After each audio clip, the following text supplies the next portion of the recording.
नमस्कार, बहुत स्वागत है आपका। स्वराज एक्सप्रेस देख रहे हैं आप। आपके साथ मैं हूं कृतिका मिश्रा और बुलेटिन की शुरुआत करेंगे बड़ी खबर के साथ, जहां मध्य प्रदेश में एसआईआर प्रक्रिया शुरू हो गई है। 4 नवंबर से 4 दिसंबर तक एसआईआर चलेगा, जहां घर घर जाकर बीएलओ अब जानकारी जुटा रहे हैं। जहां हर बीएलओ पर करीब 1200 मतदाताओं की जिम्मेदारी होगी। एक एक मतदाता के पास पहुंचकर यहां पर जानकारी जुटाई जाएगी और करीब 22 साल बाद ये मध्य प्रदेश में एसआईआर प्रक्रिया शुरू हुई है, जिसको लेकर सक्रियता देखी जा रही है और एक पूरी टीम इसको लेकर गठित की गई है, जहां बीएलओ जुटा रहे हैं अब पूरी जानकारी। जहां घर घर जाकर एक एक वोटर्स की पूरी जानकारी यहां पर ली जाएगी और 1200 मतदाताओं की एक बीएलओ को जिम्मेदारी सौंपी गई है और पूरी निष्पक्षता के साथ, पारदर्शिता के साथ ये पूरी जांच की जाएगी और इसमें नए वोटर्स के नाम भी जोड़े जाएंगे। यहां पर आपको बता दें कि एक नई प्रक्रिया के तहत जहां पुरानी वोटर लिस्ट को पूरी तरह से सीज करने के बाद ये एक नई प्रक्रिया शुरू की गई है, जहां बिहार के बाद अब मध्य प्रदेश, छत्तीसगढ़ जैसे 12 राज्यों में एसआईआर की प्रक्रिया शुरू की जा रही है।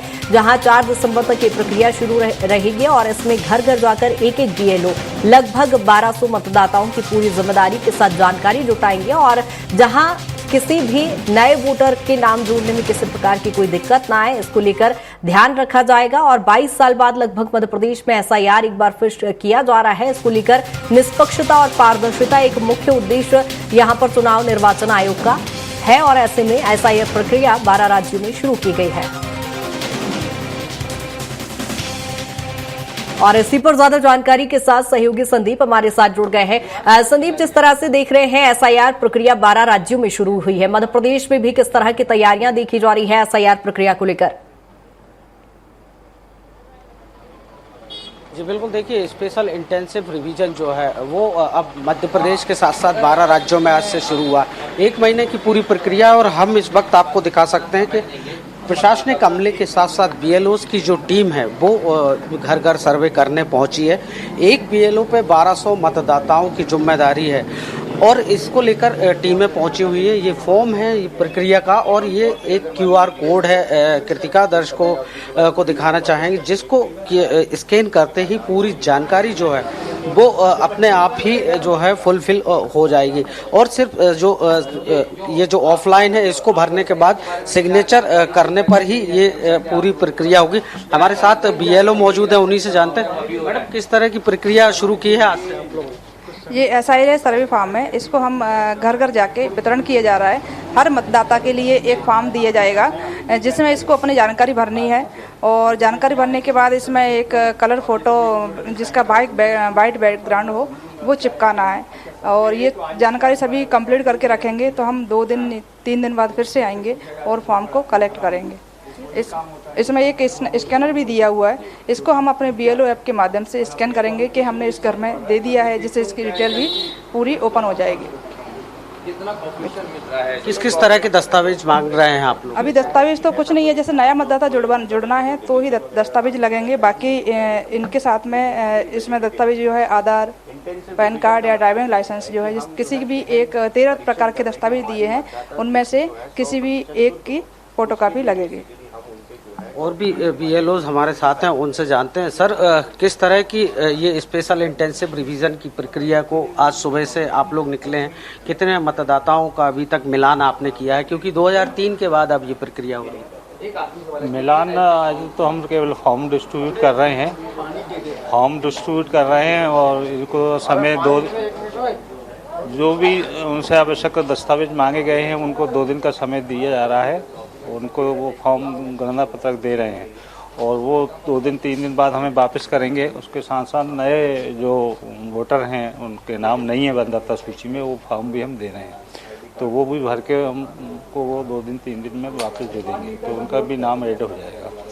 तो इससे अच्छा शुद्धिकरण वोटर लिस्ट का होगा। ये गहन परीक्षण होता रहता है समय समय पे निर्वाचन आयोग द्वारा, तो पुनरीक्षण तो होता ही है, लेकिन ये गहन पुनरीक्षण है, तो इसलिए कि मतदाता सूची भी शुद्ध हो जाएगी। 2 जगह नाम जिनके होंगे उनके नाम भी एक जगह से दस्त हो जाएगा। ये ऐसा वो बनाया गया सॉफ्टवेयर, इससे हमारे साथ जो BLOs हैं वो तो हैं ही, लेकिन प्रशासनिक अमला भी जो है मौके पर मौजूद है।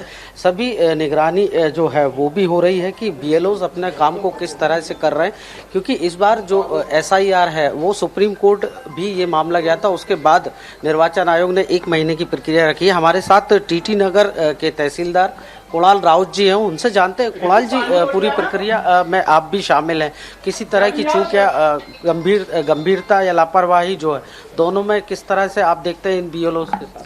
नहीं, BLOs के द्वारा अभी तो फिलहाल फॉर्म का डिस्ट्रीब्यूशन किया जा रहा है। ये फॉर्म जो है इलेक्शन कमीशन ऑफ इंडिया द्वारा जो है प्रोवाइड किया गया है।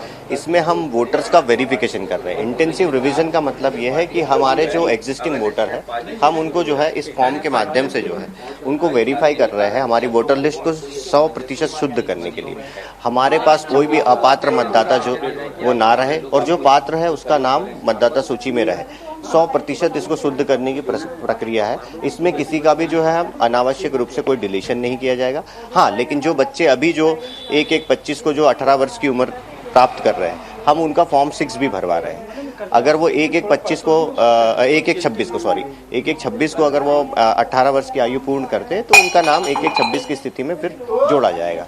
पूरी प्रक्रिया जो है 1 माह की, 1 माह बाद पूरा अपडेशन करके निर्वाचन आयोग को सौंपी जानी है मतदाता। हाँ, बेसिकली क्या है, ये इलेक्टोरल रजिस्ट्रेशन ऑफिसर होते हैं SDM, उनके जो है ऑफिस में ये भारत निर्वाचन आयोग के जो है पदाधिकारी जो होते हैं वो ERO इलेक्टोरल रजिस्ट्रेशन ऑफिसर होते हैं, जो कि SDM होते हैं। वही इनका जो है फाइनल डिसीजन लेते हैं। उसमें अगर उसमें मान लीजिए SDM के किसी डिसीजन में किसी को कोई इशू है तो वो डिस्ट्रिक्ट कलेक्टर साहब जो कि हमारे DEO है उनको जो है अपील कर सकता है। अगर मान लीजिए उन्होंने किसी का नाम मान लीजिए डिलीशन के लिए प्रोसेस कर दिया कि अगर वो यहाँ नहीं है और उस किसी व्यक्ति को अगर उससे प्रॉब्लम है तो वो DEO साहब के पास जा करके उसकी अपील करके और उसको निरस्त भी करा सकता है। ऐसा मतलब ये कुल मिला के हम लोगों ने जो है हमें ये निर्देश प्राप्त हुए कि हमारी जो मतदाता सूची है वो 100% शुद्ध होनी चाहिए।